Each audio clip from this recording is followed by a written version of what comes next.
Voilà, ben c'est bien, vous êtes sages. Bon, ce matin, c'était compliqué pour arriver. Il y avait le marathon à Gansoren, le tunnel fermé, tout en surface. C'était compliqué. Je me suis dit, mais qu'est-ce qu'ils font là, tous? Si seulement je pouvais être tout seul sur la route, dans ces tunnels, au moins ce serait chouette. Eh bien, ce n'est pas le cas. Je ne suis pas tout seul sur la terre. Il y a d'autres gens que moi qui roulent et qui vivent. Et ben, j'ai dû leur faire un petit peu de place ce matin, et bon, ben, me voici quand même. Alors je vous salue, bonjour à toutes, bonjour à tous, bienvenue en ce dimanche matin, premier jour du mois d'octobre et 8e jour de l'automne. L'automne, c'est la saison de la chute des feuilles, à ce qui paraît. Vous avez certainement déjà dû vous en rendre compte. Personnellement, c'est une saison que j'aime bien. J'aime voir les multiples couleurs, le rouge, le jaune, l'orange, le vert, et toutes les nuances qui s'y ajoutent. Et je me dis qu'elles sont vraiment uniques et inimitables. Même si je cherchais un peu sur Google des peintures, je partais du présupposé que les peintres ne pouvaient pas imiter les couleurs de l'automne. Ben, j'en ai vu quand même, c'était quand même drôlement bluffant. En fait, toutes ces couleurs peuvent nous inviter à méditer sur la grandeur de Dieu, lui qui est l'auteur de ce spectacle merveilleux. J'ai plaisir à le regarder et aussi parce qu'il contraste fort avec les catastrophes naturelles, les catastrophes auxquelles nous assistons, parfois impuissants, en divers endroits du monde. Paul écrit dans la lettre aux Romains, au chapitre 1, verset 20, « Les perfections invisibles de Dieu, sa puissance éternelle et sa divinité se voient comme à l'œil depuis la création du monde, quand on les considère dans ses ouvrages. » La création nous révèle les perfections invisibles de Dieu, sa puissance, sa divinité.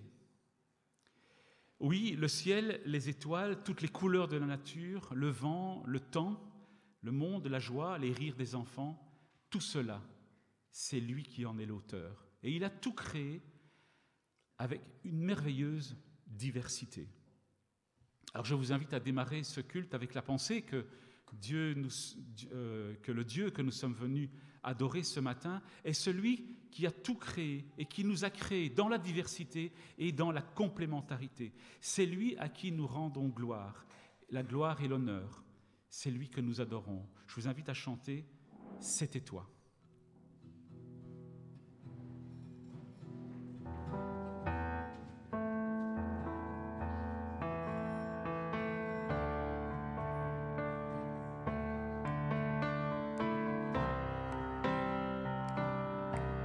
Le ciel et les étoiles, c'était toi. Ces couleurs sur la toile, c'était toi. Ce vent gonflant ma voile, c'était toi. Depuis le premier jour, c'était toi. La voix dans le silence, c'était toi. La paix dans la souffrance, c'était toi. Cette douleur immense, c'était toi. Dans chacun de mes jours, c'était toi. Et quand je vois le ciel,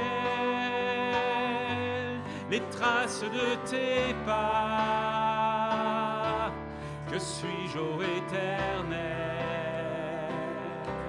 pour que tu penses à moi? Quand se posent mes yeux sur ton immensité, que toujours, oh mon Dieu, j'en reste émerveillé. La création du monde, c'était toi. Le temps qui suit sa ronde, c'était toi. Cette joie qui m'inonde, c'était toi. Depuis le premier jour, c'était toi. Dans les rires d'un enfant, c'est te voir. Le regard d'un passant, tu es là. Dans la main qui se tend, je te vois. Si j'ouvre un peu les yeux, tu es là. Et quand je vois le ciel, les traces de tes pas, que suis-je, ô Éternel, pour que tu penses à moi? Quand se posent mes yeux sur ton immensité, que toujours, oh mon Dieu, j'en reste émerveillé. Ô Créateur du ciel, ô Dieu de l'infini,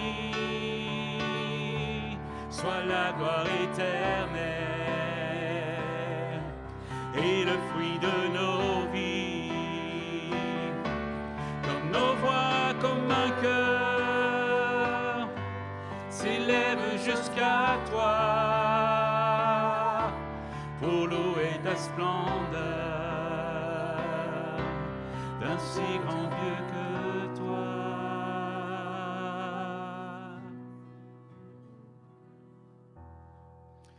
Merci, asseyez-vous. Bien sûr, la Bible nous enseigne qu'il est possible d'adorer d'autres divinités, de multiples divinités. Dans l'hindouisme, il y en a plus de 300 millions. Vous avez le choix. Nous pourrions nous tourner vers des idoles pour tenter de trouver du soutien et du réconfort. Mais la Bible nous enseigne aussi que ces divinités sont de fausses divinités, dotées d'aucune puissance, d'aucun pouvoir. Elles ne peuvent ni voir, ni entendre, ni ressentir, à l'inverse de notre Dieu, qui peut se montrer sensible à nos appels et à nos vies. Nous pourrions dire, à l'instar de l'apôtre Pierre, « Seigneur, à qui irions-nous? Tu as les paroles de la vie éternelle. » Notre Dieu est l'unique Dieu, il n'y en a pas d'autre. Et c'est sa présence que nous désirons dans nos vies, ici-bas. Dieu nous renforce lorsque nous sommes faibles. Il nous relève lorsque nous tombons. Il saisit notre main lorsque nous nous égarons. Dieu est notre soutien. Chantons ce chant suivant, « Je n'ai que toi ». Chantons-le avec foi, comme une prière, comme si nous le disions à Dieu, chacun, chacune. « Je n'ai que toi ».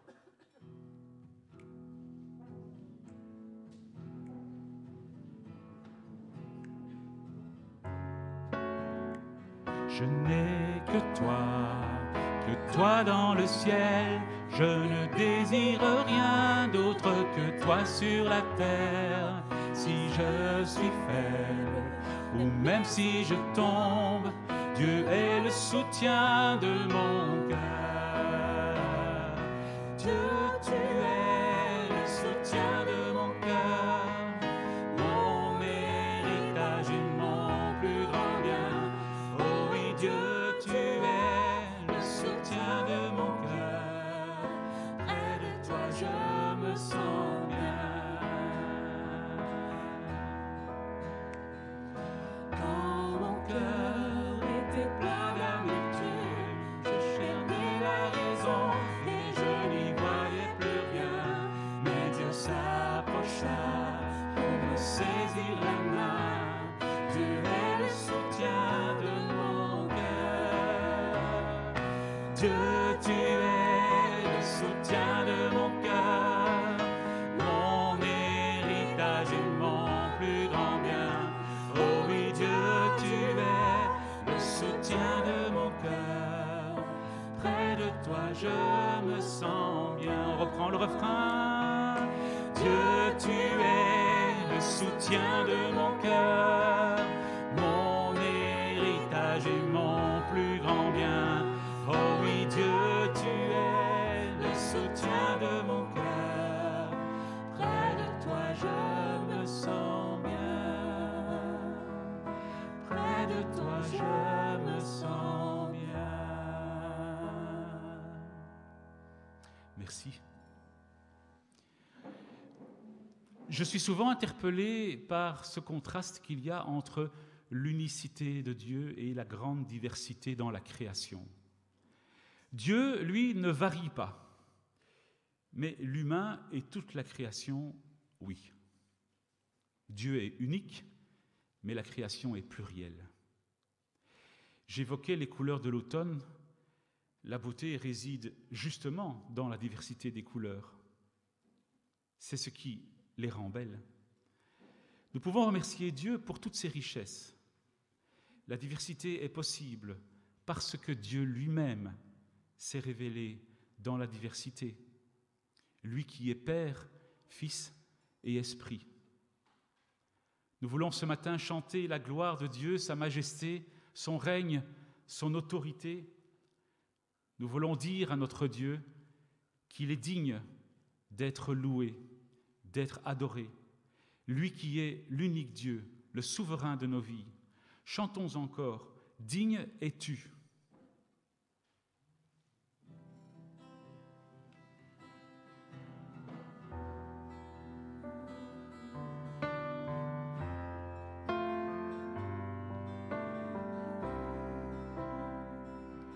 Dieu de gloire, je t'adore,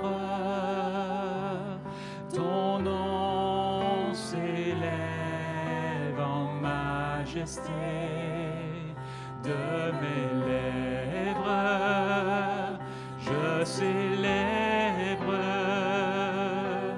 ta victoire, ton règne, ton autorité.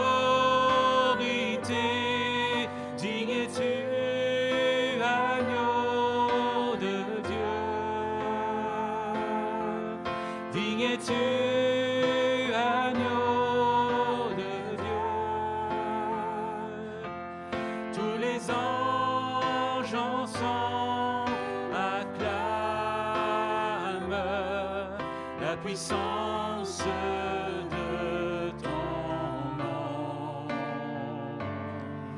Digne es-tu, agneau de Dieu. Digne es-tu, agneau de Dieu. L'univers entier proclame la beauté de ton saint nom. Dieu de gloire, je t'adore, ton nom s'élève en majesté de mes lèvres, je célèbre ta victoire.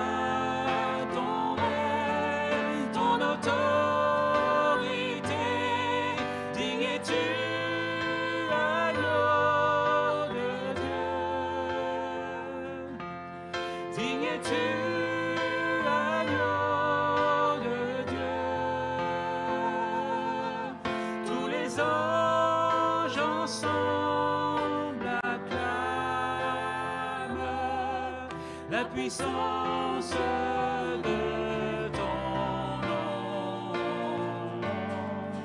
Digne es-tu, agneau de Dieu. Digne es-tu, agneau de Dieu. L'univers entier proclame la beauté.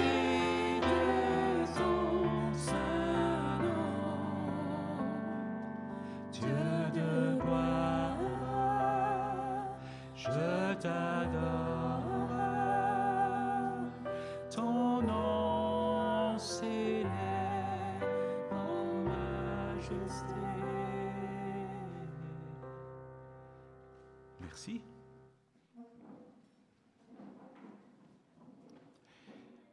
Avant de laisser la parole à Audrey pour la prédication, je vous invite à la prière. Seigneur, notre Dieu, nous voulons maintenant nous mettre à l'écoute de ta parole. Veuille inspirer Audrey et préparer nos cœurs à recevoir ce que tu as à nous dire. Guide nos pensées afin que nous puissions grandir et être transformés un peu plus à ton image. Amen. Ah oui, les enfants peuvent nous quitter, pardon, je les ai oubliés. Voilà.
Les lectures du jour, dans Lévitique chapitre 19, versets 33 à 34.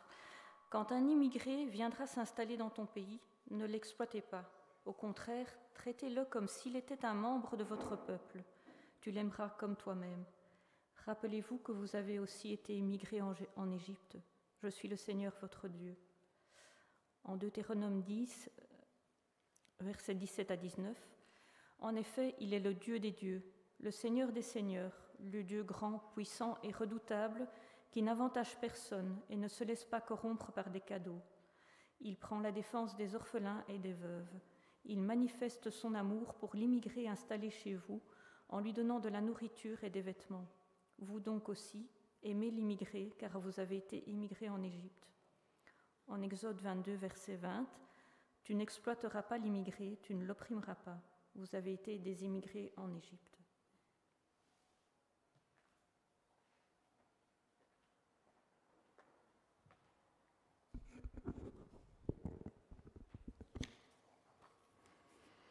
Merci beaucoup Cécile.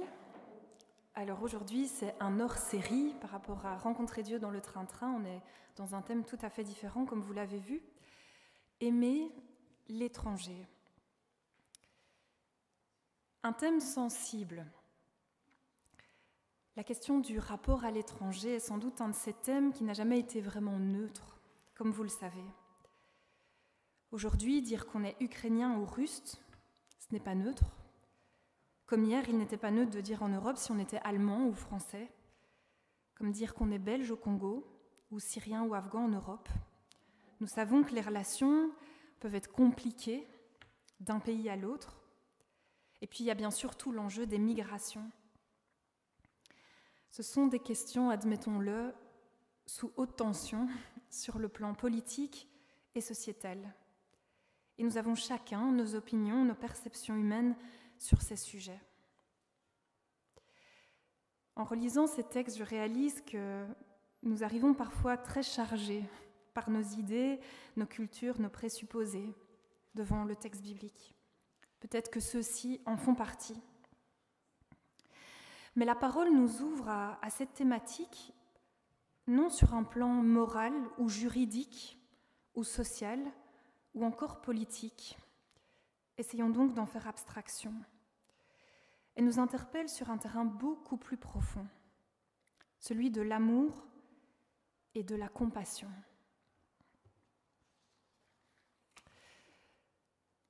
L'étranger. Qu'est-ce qu'un étranger ? Les définitions que j'ai trouvées les plus communes sont celles-ci. L'étranger est celui qui appartient à une autre nation. Une autre définition dit « c'est quelqu'un qui ne fait pas partie du groupe ».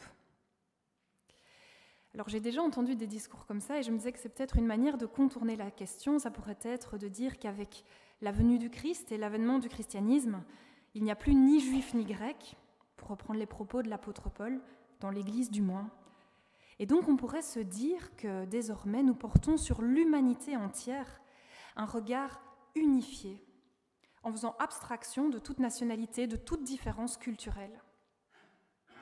Mais ce serait ignorer, et Laurent l'a rappelé, la diversité, tant valorisée par Paul au cœur des églises, et puis une autre notion que j'ai trouvée intéressante, plus directement liée à notre sujet, qui est celle de la présence des différents peuples de la Genèse à l'Apocalypse. Alors le concept de peuple est évidemment très présent dans l'Ancien Testament, qui retrace l'histoire du peuple élu, du peuple d'Israël, parmi d'autres peuples. Mais l'emphase sur les différents peuples n'est pas abolie pour autant dans le Nouveau Testament. Jusque dans l'Apocalypse, les différents peuples sont maintenus et valorisés. Lors d'une de ses visions, Jean déclare dans l'Apocalypse « Après cela, je regardais, et voici, il y avait une grande foule que personne ne pouvait compter, de toute nation, de toute tribu, de tout peuple et de toute langue. Ils se tenaient devant le trône et devant l'agneau. Le royaume de Dieu tel qu'il est dans cette vision est un royaume où semblent se maintenir toutes les différences ethniques, culturelles, linguistiques. On voit dans l'Apocalypse un dessein de salut, d'unité qui avait été révélé au peuple d'Israël, qui s'étend, qui s'accomplit ensuite envers toutes les nations, dans toute leur diversité maintenue. Ce qui signifie qu'en fait, des étrangers, il y en aura toujours, jusque dans le royaume. Aimer l'étranger, c'est donc aussi un signe spirituel, une annonce du royaume. Et c'est une réalité que nous vivons déjà en avant-goût en Église, et qui est assez exceptionnelle. Nous avons dans notre communauté locale des personnes de plein d'origines différentes, de plusieurs langues, de plusieurs continents, de plusieurs cultures. Et nous estimons en tant que chrétiens que ces différences sont normales au sein de la communauté, elles sont un enrichissement précieux. Être tous rassemblés depuis les 4 coins de la terre pour rendre un culte ensemble, c'est une grâce qui préfigure le royaume de Dieu. Prendre conscience de cette diversité, de cette multiplicité et l'honorer, s'en émerveiller, est une manière d'aimer l'étranger. J'ai tellement aimé quand au culte de Pentecôte, Lydia et Ariane avaient organisé cette lecture du texte des Actes avec 5 ou 6 langues représentées dans notre communauté.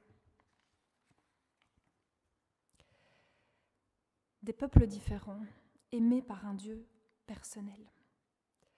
Vivre cette réalité en Église est un avant-goût du royaume, mais elle proclame aussi quelque chose de la nature de l'amour de Dieu. Dans l'Ancien Testament, on voit que Dieu choisit un peuple en particulier, le peuple d'Israël. Et il y a une intention dans cette élection, c'est de pouvoir se révéler comme un Dieu personnel. La relation du Créateur de toutes choses avec un peuple en particulier enseigne en effet à toute l'humanité que Dieu n'est pas une force impersonnelle qui régit l'univers, mais une personne qui vient s'adresser à quelqu'un, un je vers un tu. Il vient montrer qu'une relation intime, telle un mariage, et cette métaphore est exploitée encore et encore dans l'Ancien Testament, est possible entre un peuple, parmi les peuples à ce moment-là, et le Seigneur de l'univers. Dieu vient apprendre qu'il n'est pas un Dieu qui aime en général, de manière globale, mais de manière spécifique, personnalisée, personnelle. Et cette révélation est une bonne nouvelle pour toutes les nations.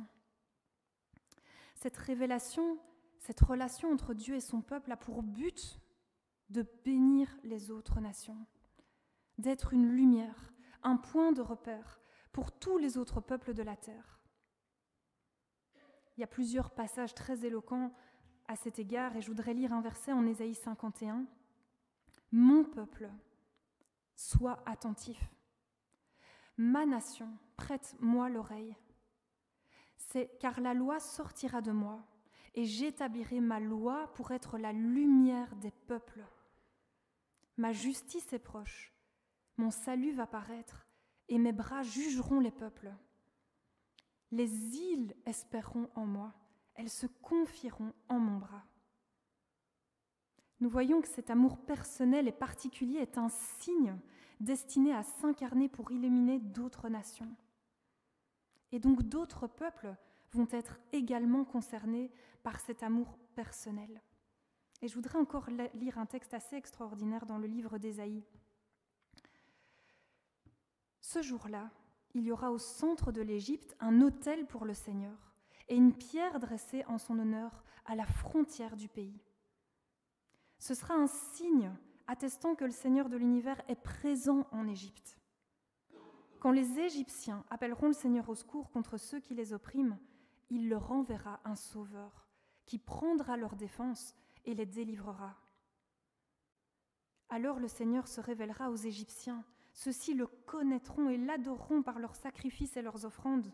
Ils lui feront des promesses et ils les tiendront. Ce jour-là, une route reliera l'Égypte à l'Assyrie. Les Assyriens iront en Égypte et les Égyptiens en Assyrie. Ensemble, ils rendront un culte au Seigneur.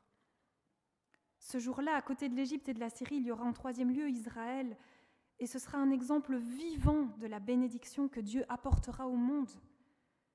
Le Seigneur de l'univers bénira le monde en ces termes. Je bénis l'Égypte, mon peuple. Je bénis la Syrie que j'ai créée de mes mains, et je bénis Israël, la part qui est bien à moi. Un texte vraiment puissant, où en tant que chrétien, évidemment, on décèle l'annonce de la venue du Christ, qui est ce sauveur, et qui permet cette route entre les peuples, ce culte en commun. Je trouve aussi que cette idée d'autel à la frontière entre les peuples est une image magnifique.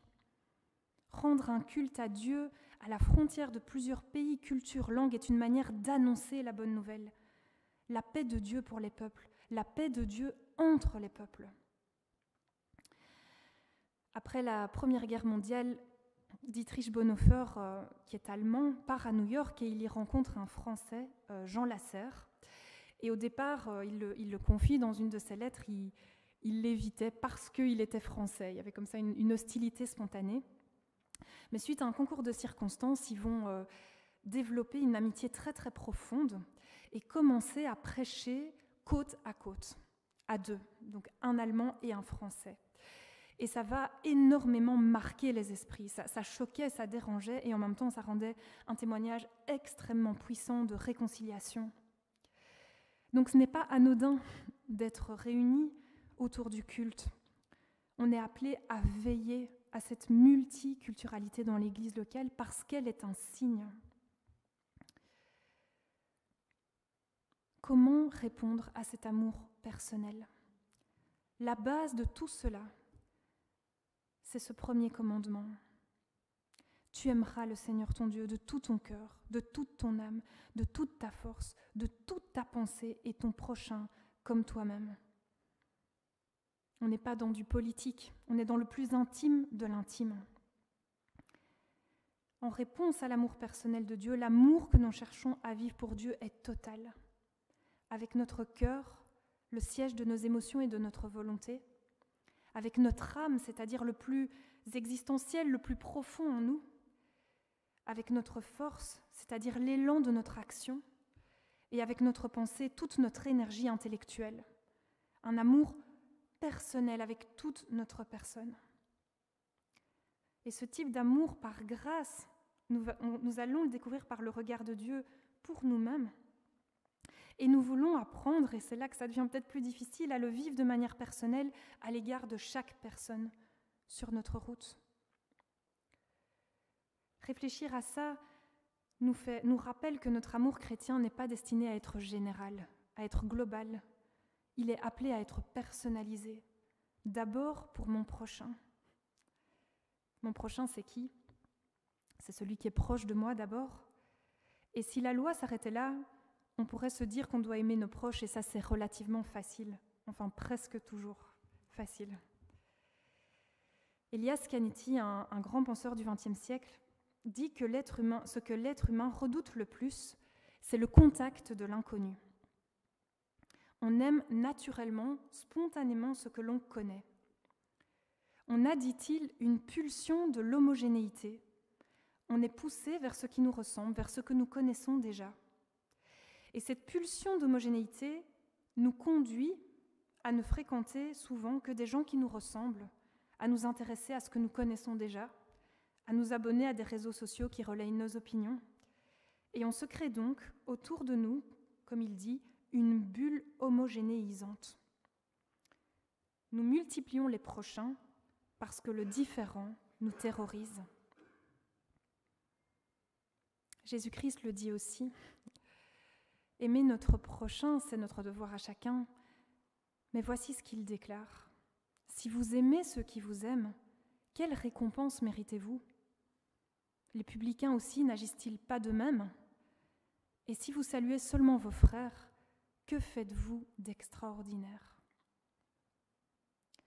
C'est peut-être pour cela que l'Ancien Testament doit n'énoncer qu'une seule fois « aime ton prochain comme toi-même », mais plusieurs fois « aime l'étranger ». C'est parce que ce n'est pas spontané. Si aimer son proche fait partie du normal et se retrouve dans la plupart des cultures, aimer celui qui est différent, celui qui est étranger, celui qui est peut-être l'ennemi, cela relève d'un appel qui nous est adressé par le Christ. Un enseignement déjà profondément présent dans l'Ancien Testament, comme nous l'avons lu. Je relis juste quelques extraits des 3 versets. Comme ça, les parents peuvent aussi rattraper. Quand un immigré viendra s'installer dans ton pays, ne l'exploitez pas. Au contraire, traitez-le comme s'il était un membre de votre peuple. Tu l'aimeras comme toi-même. Dans Deutéronome, Dieu manifeste son amour pour l'immigré installé chez vous en lui donnant de la nourriture et des vêtements. Vous donc aussi, aimez l'immigré, car vous avez été immigré en Égypte. Tu n'exploiteras pas l'immigré. Alors venons-en au fait, au concret. C'est quoi aimer l'étranger ? Ici, dans ces textes, on voit que c'est l'étranger immigré qui est plutôt vulnérable. Et donc on terminera en parlant plus spécifiquement de cela. La première chose qui ressort pour moi de ces 3 textes, c'est une base, c'est-à-dire ne pas exploiter. Ça, c'est un grand souci. Donc en ce sens, aimer, c'est d'abord respecter de manière inaliénable la dignité humaine. À Bruxelles, vous l'avez sans doute su ou vu ou lu, quand il y a eu la vague d'immigration ukrainienne, dans les files pour demander l'asile, il y a eu très rapidement des exploitants sexuels qui venaient rôder pour enrôler des jeunes femmes qui étaient à ce moment-là dans une situation de grande vulnérabilité. On sait que l'étranger, plus que tout autre, est potentiellement une proie pour l'exploitation. Il est totalement vulnérable parce qu'il ne connaît personne et personne ne le connaît. Il n'a personne qui veille sur lui, il n'a pas son réseau de solidarité et il n'a parfois pas la langue. Donc il est démuni pour se défendre et pour communiquer. Il est sujet à l'agression et dans nos pays à la faim et au froid. Et ces textes nous montrent avec force que le Seigneur a un cœur pour le vulnérable. J'ai relu des textes que je n'ai pas mis ici, mais vous pourrez les relire. Dans l'Ancien Testament, il y a des textes où Dieu est assez sévère concernant le sort réservé aux faibles, à l'étranger, à la veuve et à l'orphelin, disent les textes. Celui qui profite, celui qui se moque, celui qui méprise, celui qui arnaque le démuni aura affaire au Seigneur, comme l'énoncent plusieurs textes. Donc le respect du droit et de la personne sont la base. Une attention particulière pour ceux qui sont étrangers et donc vulnérables. Ne pas les exploiter et manifester, comme le dit le texte aussi, notre amour en veillant à leurs besoins fondamentaux, la nourriture et le vêtement. Un deuxième point qui ressort de ces textes, c'est le « chaque étranger ». Tu aimeras l'étranger avec un L apostrophe, c'est au singulier. Je pense que ça nous invite en tant que chrétiens à une grande vigilance, de ne pas parler des étrangers, qui est un discours qui désindividualise et donc qui déshumanise. Comme on l'a dit, avec cet amour personnalisé, on est appelé à rencontrer les autres, chaque personne dans leur spécificité, et les aimer de la manière personnelle dont nous bénéficions nous-mêmes. Un être humain à la fois. Ça paraît presque utopique, mais en même temps, c'est à notre portée, un être humain à la fois. J'apprends son nom, j'apprends son histoire, j'apprends à le connaître, j'apprends ses coutumes, et ce faisant, j'apprends à l'aimer. Un troisième petit point, je suis moi-même un étranger.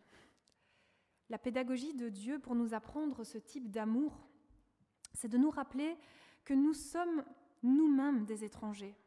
Alors dans l'Ancien Testament, c'était manifeste, les Hébreux ont été étrangers eux-mêmes en Égypte, mais dans le Nouveau Testament, les chrétiens sont des étrangers sur cette terre. Dans 1 Pierre chapitre 2, verset 11, il est dit « Je vous y encourage, très chers amis, vous qui êtes des immigrés, des gens de passage sur cette terre, tenez-vous à l'écart des penchants mauvais qui font la guerre à votre être. » L'apôtre rappelle que nous sommes nous aussi des immigrés, des gens de passage. Nous ne sommes pas des installés. Et je pense que dans nos vies, ça doit être un point d'attention spirituelle permanent. Est-ce que je me sens installée ? Est-ce que je me sens arrivée ? Est-ce que je me sens propriétaire ou gestionnaire des biens que Dieu me confie ? L'apôtre Pierre semble insinuer que quand on est justement installé, des penchants mauvais peuvent faire la guerre à notre être. Effectivement, je peux, pour préserver ce qui est à moi, être dur avec l'autre. Ce sont des tendances naturelles. Mais elles ont des conséquences dans ma relation à Dieu et à l'autre. C'est une question qu'on peut se poser chacun. Est-ce que je me sens comme un immigré ? Est-ce que je vis cette réalité spirituelle inconfortable ? Est-ce que je me sens comme quelqu'un de passage ? Et si pas, pourquoi ? Qu'est-ce qui est appelé à bouger dans mon cœur pour m'aligner avec cette réalité spirituelle ?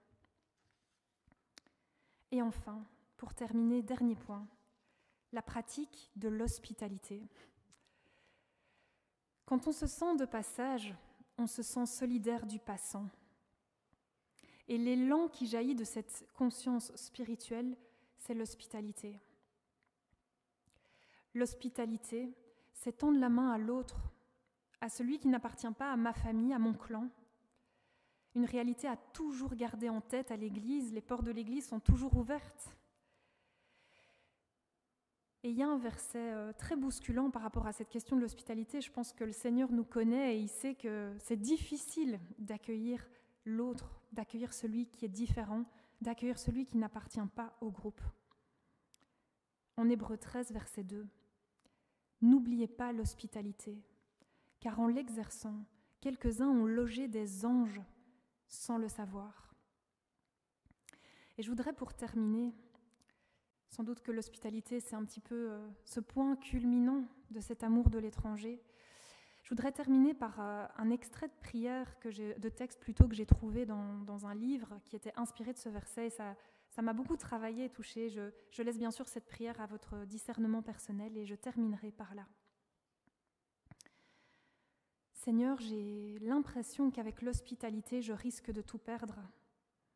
Ma tranquillité, ma famille, ma liberté. Ne crains rien, dit Dieu, tu as tout gagné. Car tandis que les hommes entraient chez toi, moi, ton Père, ton Dieu, je me suis glissée parmi eux. Amen.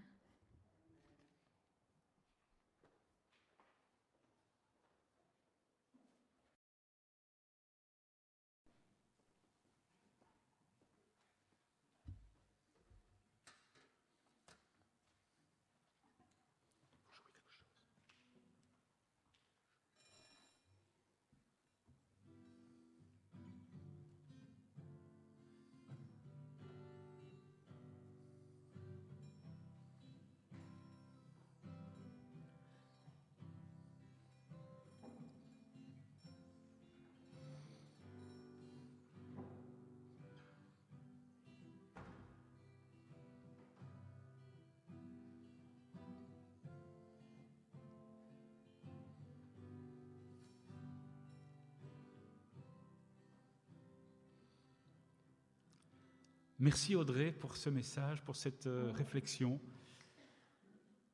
Alors, évidemment, le thème de l'étranger, c'est quelque chose qui est très présent dans le cours de religion que j'anime. Et lorsque j'anime un débat avec mes élèves, je perçois tout le temps des sensibilités différentes. dû à des cultures différentes et des représentations mentales différentes pour les mêmes sujets parfois.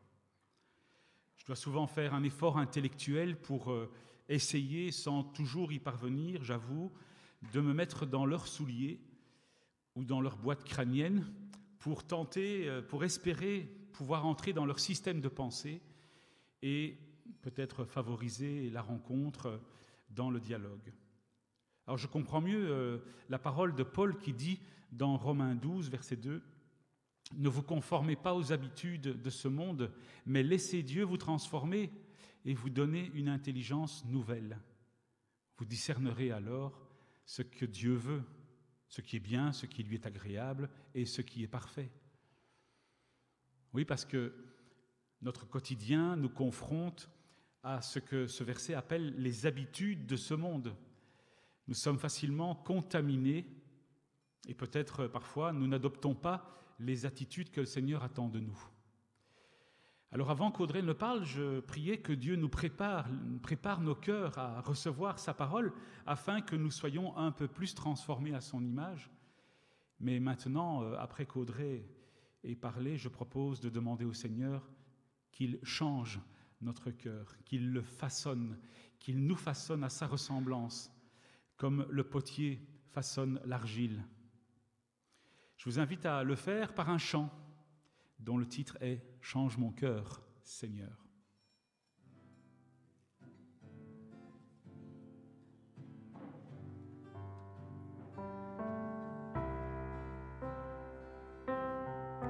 Change mon cœur, Seigneur, et purifie-moi.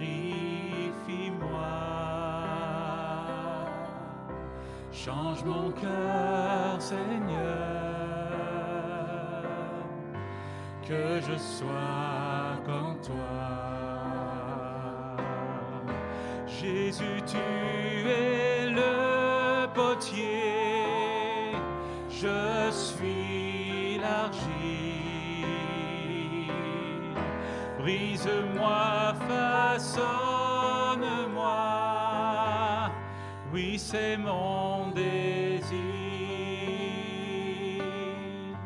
Change mon cœur, Seigneur, et purifie-moi. Change mon cœur, Seigneur, que je sois comme toi. Jésus, tu es le potier, je suis l'argile. Brise-moi, façonne-moi, oui, c'est mon désir. Change mon cœur, Seigneur, et purifie-moi. Change mon cœur, Seigneur, que je sois comme toi. Merci. Oui, Seigneur, change mon cœur, que je sois comme toi. Jésus est notre modèle. Il est le chemin, la vérité et la Bible, la vie, nous dit la Bible. Il est notre phare, notre rédemption. Il est la manifestation de l'amour et de la grâce de Dieu pour nous. L'apôtre Paul demandait à Dieu de le délivrer de ce qu'il appelait lui-même une écharde dans la chair. Il s'agissait probablement d'un travers qu'il avait, un défaut dont il ne parvenait pas à se débarrasser. Mais la réponse de Dieu fut la suivante. « Ma grâce te suffit ». 2 Corinthiens 12, verset 8. « Ma grâce te suffit ». Tu n'as besoin de rien d'autre. Nous sommes ce que nous sommes. Le Seigneur nous émonde au gré des expériences de la vie.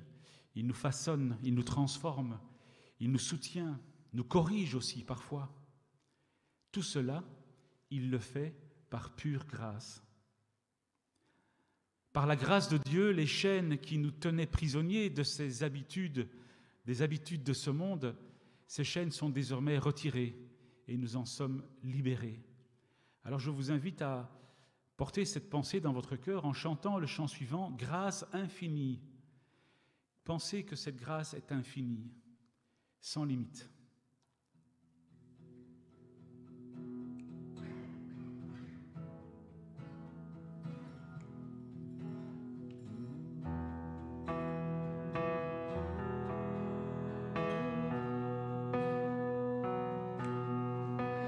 Grâce infinie de notre Dieu, qui un jour m'a sauvé.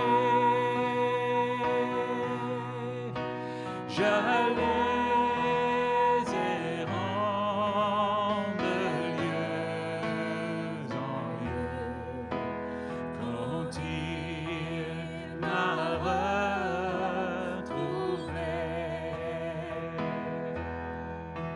Ma vie fut complètement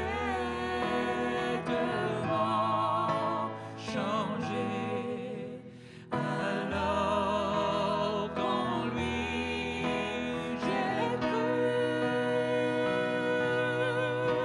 depuis ce jour de tous les dangers, sa grâce m'a secouru.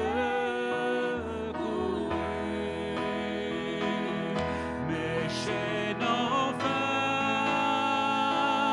sont enlevées. Mon Dieu, mon Sauveur, m'a racheté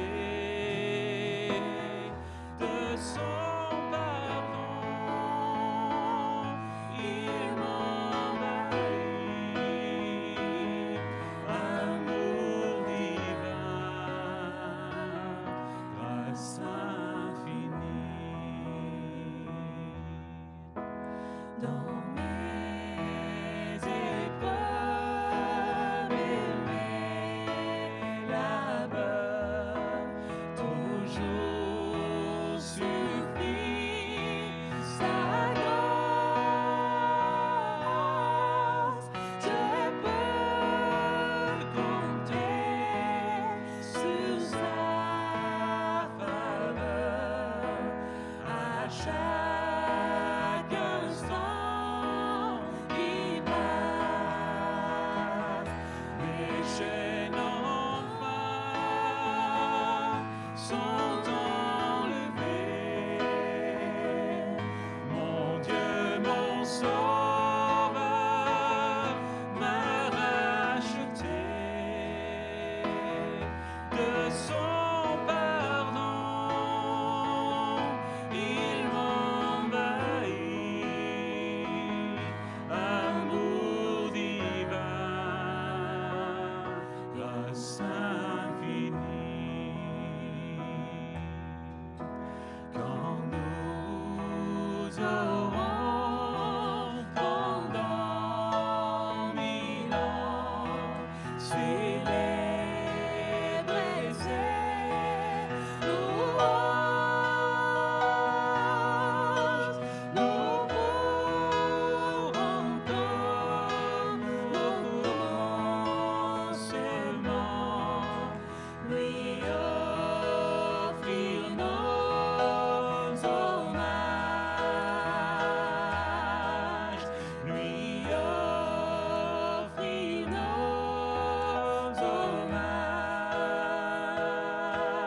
hommages, lui offrir nos hommages.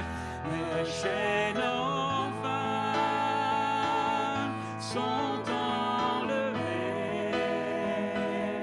Mon Dieu, mon Sauveur, m'a racheté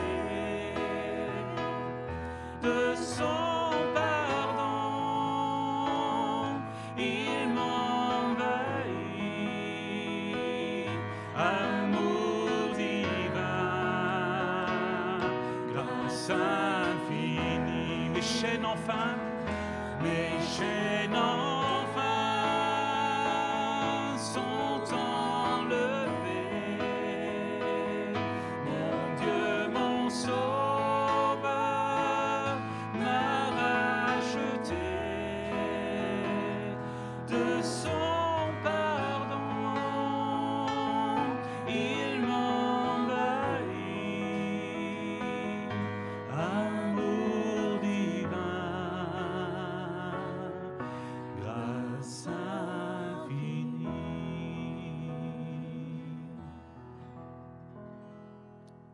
Amen, merci. Mes chaînes, enfin, sont enlevées. Le Seigneur nous a rachetés, dit le chant. Un rachat implique une contrepartie. On achète quelque chose au moyen d'une monnaie d'échange. Ce qui a été racheté, c'est notre vie en Dieu. Séparés de Dieu, la Bible nous enseigne que nous étions destinés à une destruction éternelle. Le rachat de notre vie nous réintègre dans la relation à Dieu. Le moyen de rachat peut être de l'argent, mais pas seulement. Dieu a ici utilisé un autre moyen, le sacrifice, pour nous racheter. La Bible dit que Dieu s'est donné lui-même en s'incarnant dans le Fils et en s'offrant à la croix. C'est la mort de Jésus qui signe pour nous l'acte de rachat par Dieu de notre vie. Cette vie est désormais vécue en lui, par lui et avec lui, par la puissance de sa grâce et de son amour. Avant d'être mis en croix, Jésus a laissé 2 signes à ses disciples, le pain et la coupe. Et il leur a donné comme consigne de se souvenir de lui à chaque fois qu'ils boiraient de cette coupe et qu'ils mangeraient de ce pain. Alors nous allons imiter les premiers disciples, comme nous le faisons chaque dimanche pratiquement au cours de l'année, pour nous souvenir à quel point Dieu nous a aimés et à quel point il a voulu que nous soyons vivants avec lui. Alors je vous invite à prendre ce pain et de boire cette coupe pour montrer votre adhésion à la communauté des rachetés. C'est aussi une façon de dire à Dieu que vous avez accepté pour vous-même que ce sacrifice vous a racheté, chacune et chacun. Pendant ce temps, puisque nous avons évoqué la diversité et l'amour de l'étranger, Daimene va nous chanter un chant dans une langue étrangère, le portugais. Ce chant s'appelle « Nos amo », ce qui signifie « Il nous a aimés ». On peut faire passer les éléments, je n'ai pas désigné de personne, c'est vrai que s'il y avait peut-être 3 volontaires, merci beaucoup. Un premier, 2, un troisième, merci beaucoup.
Quem prestar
que transforma.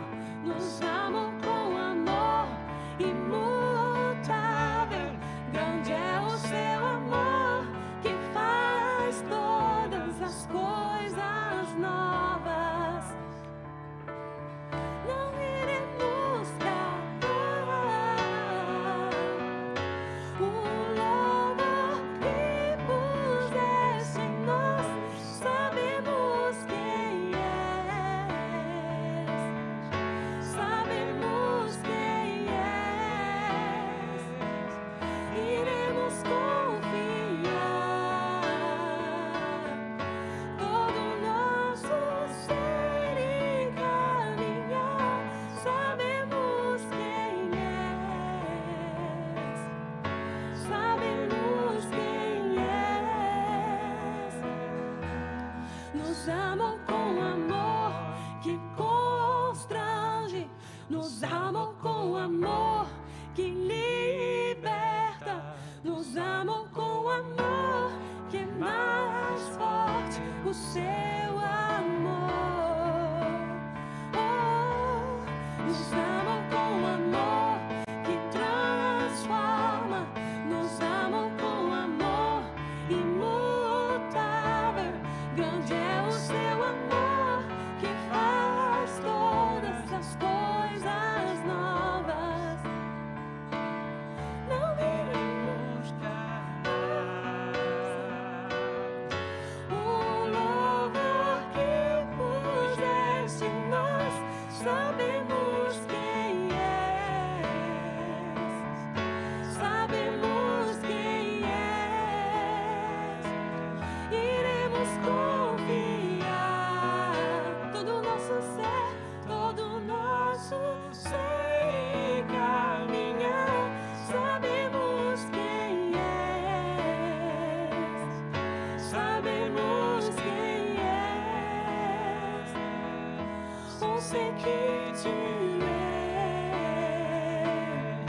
on sait qui tu es, Jésus. On sait qui tu es, on sait qui tu es, Jésus. On sait qui tu es, es, Jésus, le roi, on sait qui mon tu sauveur. es.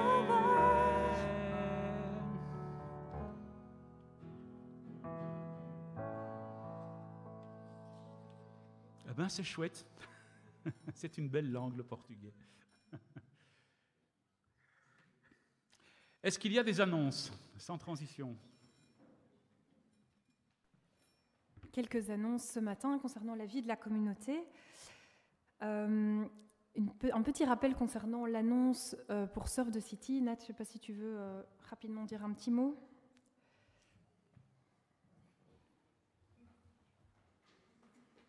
Donc en gros, tout est là.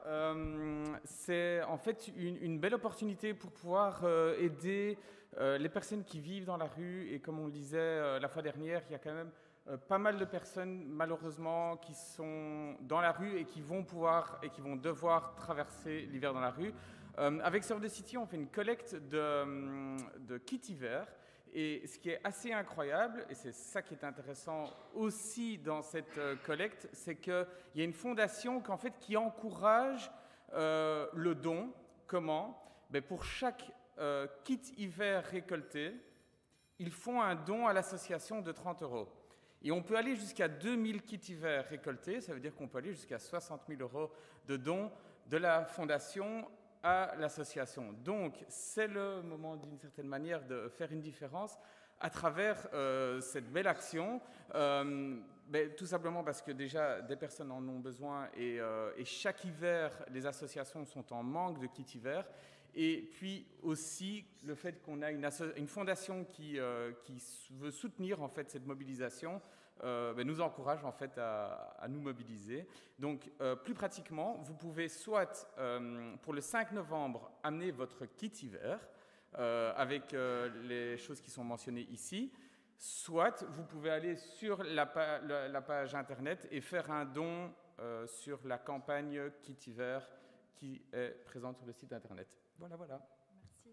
Il y a aussi Benoît qui a une annonce pour le sel.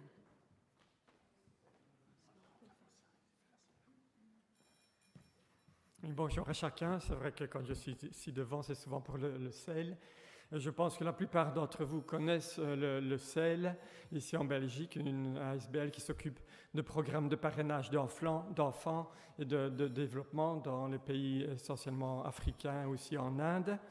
Alors, je voulais simplement vous dire que le dernier numéro du CEL est arrivé. Vous l'avez sans doute déjà reçu chez vous. Si vous ne l'avez pas reçu, j'ai mis des numéros là sur la table. Et alors, je voulais aussi partager avec vous un sujet d'encouragement, à savoir qu'un de nos programmes en Guinée porte vraiment des fruits, à savoir que des enfants que nous soutenons, dont nous payons en fait les frais de scolarité, a vraiment été efficace dans la mesure où 100% des enfants qui ont été soutenus par le CEL ont réussi leur examen pour passer au supérieur. Et donc ça, c'est vraiment encourageant quand on compare par rapport aux chiffres qui prévalent dans la région, c'est plutôt autour de 40%. Et alors aussi, toujours dans ce même programme, le CEL soutient une cantine pour une petite trentaine d'enfants. Et parmi ces enfants, on a constaté qu'il y a 20% moins d'absentéisme. Donc un ventre qui n'est pas affamé est plus disponible pour ouvrir les oreilles de son propriétaire. Alors, je profite aussi de l'occasion pour vous annoncer que suite à l'augmentation du coût de la vie dans ces pays africains où nous sommes actifs, on a été obligé d'augmenter le prix des parrainages de 2 €. Donc le prix d'un parrainage normal passe de 35 à 37 et le prix d'un parrainage plus passe de 37 à 39 €. Vous avez le temps pour faire ces changements. Si vous avez un ordre permanent, on vous demande de faire le changement d'ici le mois de janvier. Voilà, merci beaucoup pour tout ce que vous faites. Merci aussi à l'Église qui parraine maintenant une fille malgache là, à Tamatave, parce que son parrainage précédent s'est terminé. Donc merci à chacun de vous pour ce soutien. Donc l'Église a une nouvelle petite fiole qu'on vous présentera très prochainement. Alors ce vendredi soir, on a notre 2e soirée couple. Le but de ces soirées, on en fait 3 ce trimestre, c'est d'encourager les couples.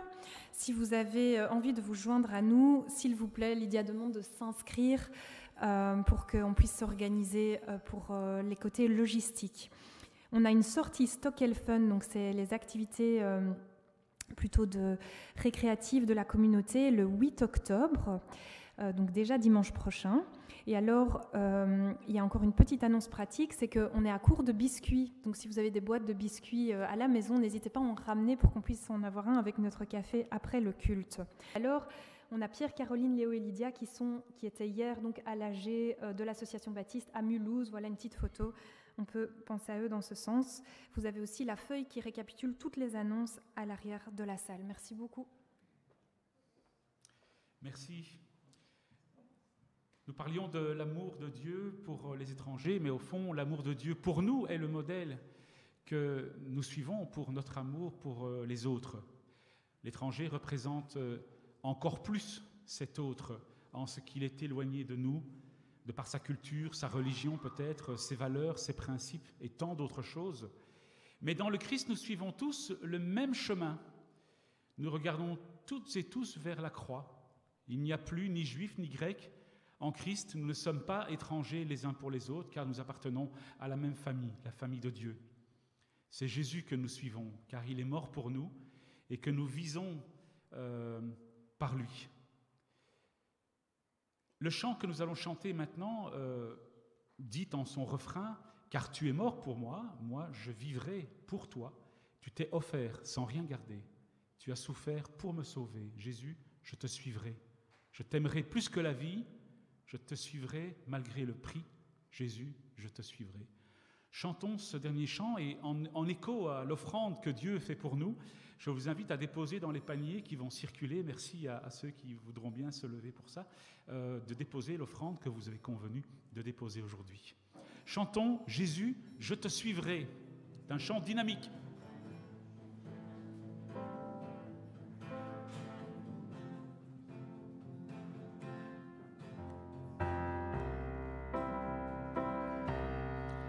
Dans la joie, quand le soleil m'inonde, sur les monts où ta présence abonde. Oh. Jésus, je te suivrai. Dans la peine, quand mon âme sombre, dans la vallée du deuil et de l'ombre. Jésus, je te suivrai, car tu es mort pour moi. Je vivrai pour toi. Tu t'es offert sans rien garder, tu as souffert pour me sauver. Oh, oh. Jésus, je te suivrai, je t'aimerai plus que la vie, te servirai malgré le prix. Oh. Jésus, je te suivrai, confiant quand ma foi est profonde, dans les doutes quand ma paix semble fondre. Oh. Jésus, je te suivrai, car tu es mort pour moi. Je vivrai pour toi. Tu t'es offert sans rien garder, tu as souffert pour me sauver. Oh. Jésus, je te suivrai, je t'aimerai plus que la vie, te servirai malgré le prix. Oh. Jésus, je te suivrai. Oh, oh, oh, oh.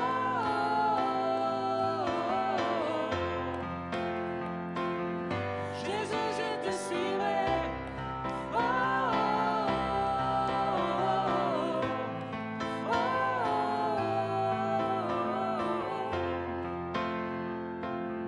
Jésus, je te suivrai.